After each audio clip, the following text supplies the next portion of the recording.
Professional certification പ്രോഗ്രാമിന്റെ ഭാഗമായി professional verification സേവനത്തിന്റെ ആദ്യഘട്ടം സൗദി അറേബ്യയിലെ മാനവ വിഭവശേഷി സാമൂഹിക വികസന മന്ത്രാലയം പൂർത്തിയാക്കി. 128 രാജ്യങ്ങളെ ഈ പദ്ധതിയിൽ ഉൾപ്പെടുത്തിയിട്ടുണ്ട്.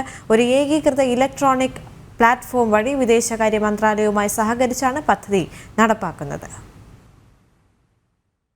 പ്രൊഫഷണൽ സർട്ടിഫിക്കേഷൻ പ്രോഗ്രാമിന്റെ ഭാഗമായി പ്രൊഫഷണൽ വെരിഫിക്കേഷൻ സേവനത്തിന്റെ ആദ്യഘട്ടം സൗദി അറേബ്യയിലെ മാനവ വിഭവശേഷി സാമൂഹിക വികസന മന്ത്രാലയം പൂർത്തിയാക്കി. 128 രാജ്യങ്ങളെ ഈ പദ്ധതിയിൽ ഉൾപ്പെടുത്തിയിട്ടുണ്ട്. ഒരു ഏകീകൃത ഇലക്ട്രോണിക് പ്ലാറ്റ്ഫോം വഴി വിദേശകാര്യ മന്ത്രാലയവുമായി സഹകരിച്ചാണ് പദ്ധതി നടപ്പാക്കുന്നത്.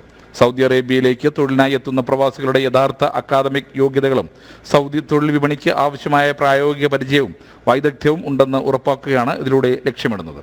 പ്രൊഫഷണലുകളുടെ ഏകീകൃത സൗദി ക്ലാസിഫിക്കേഷൻ, വിദ്യാഭ്യാസ നിലവാരങ്ങളുടെയും സ്പെഷ്യാലിറ്റികളുടെയും ഏകീകരണം തുടങ്ങിയ അംഗീകൃത മാനദണ്ഡങ്ങൾക്കനുസൃതമായി വിദ്യാഭ്യാസ നിലവാരവും മുൻപരിചയവും പരിശോധിക്കുകയും ചെയ്യുന്നു. പൂർണ്ണമായും ഓട്ടോമേറ്റഡ് ആയ പദ്ധതിയിലൂടെ പ്രൊഫഷണൽ വെരിഫിക്കേഷൻ യോഗ്യതയില്ലാത്ത പ്രവാസി തൊഴിലാളികൾ തൊഴിൽ വിപണിയിൽ പ്രവേശിക്കുന്നില്ലെന്ന് ഉറപ്പുവരുത്തുന്നതിനും പ്രവാസി തൊഴിലാളികളുടെ യോഗ്യതകളുടെയും നൈപുണ്യ ഡാറ്റയുടെയും ഗുണനിലവാരം ഉയർത്തുന്നതിനും സാധിക്കുമെന്നാണ് വിലയിരുത്തൽ. കനകലാൽ, ജനം, സൗദി അറേബ്യ.